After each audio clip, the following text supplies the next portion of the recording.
నేను ఇది చాలాసార్లు ఒక రోజులో నేను ఈ మాటను అంటూనే ఉంటాను. ఎప్పుడు అట్ట ఖాళీగా ఉన్నా, నువ్వు ఒక్కడివి నాకు తోడుగా ఉంటే చాలు, నిన్నొక్కడి నేను కలిగి ఉంటే చాలు.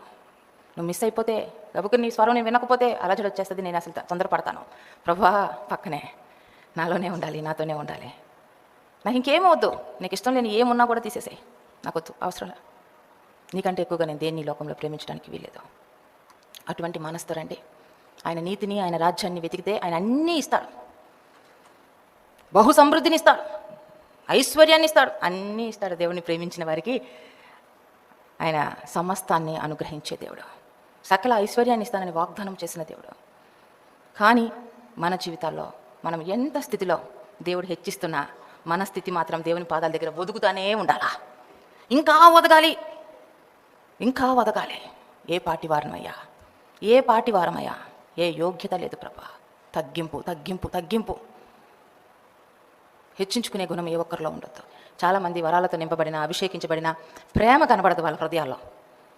కానీ ప్రేమ లేకుండా వరాలన్నీ ఉన్నా అది వ్యర్థమే. ప్రేమ లేని వాడివైతే వ్యర్థుడవు. మనము పరలోకానికి వెళ్ళాలంటే క్రీస్తు ప్రేమని ఈ లోకంలో ధరించుకుంటేనే సాధ్యం. ప్రతి ఒక్కరు కూడా ఈరోజు నుంచి ప్రతి ఒక్కరిని ప్రేమించడానికి చూడండి. ఎట్లా ప్రేమించాలమ్మా? నరహంతకుల్లాగా ఉన్నారు ఒక్కొక్కళ్ళు, ఇంట్లో చూడపోతే నరమాంస భక్షకులు ఉన్నట్టుగా ఉన్నారు, క్రూరమైన మృగాల్లాగా కనిపిస్తున్నారు. మనం ప్రేమించాలి. యేసయ్య మనకు అదే మార్గం చూపించారు. ఏమన్నారు? కొరడాలతో కొడుతుంటే, హింసిస్తుంటే, ముళ్ళ కిరీటం పెట్టి ఉమ్మూస్తుంటే వీరేమి చేయించినారు? వీరు ఎరగరు కనుక వీరిని క్షమించండి. ఆ స్థాయి వరకు మనం మారాలి, పరివర్తన చెందాలి. అది దేవుని కృప ద్వారానే సాధ్యం.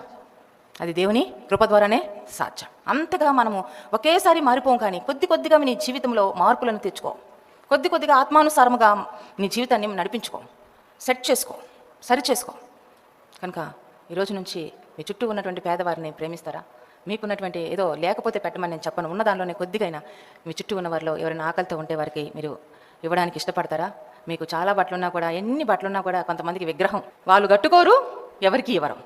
ఎందుకు ఇన్ని ఉన్నాయి కదా, ఎందుకు కట్టుకోవాలంటే అవి మళ్ళా మాసిపోతాయి. ఎందుకు ఇంకా అయ్యి చచ్చిన్నాడు ఒక్కటి కూడా రాదు నీతో పాటు. నువ్వు పూజిస్తున్నావు ఇంట్లో పెట్టి.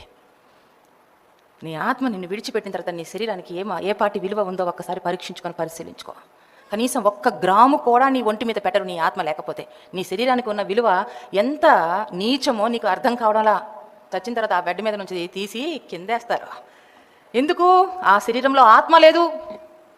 ఆత్మ లేకపోతే శరీరానికి విలువ లేదు.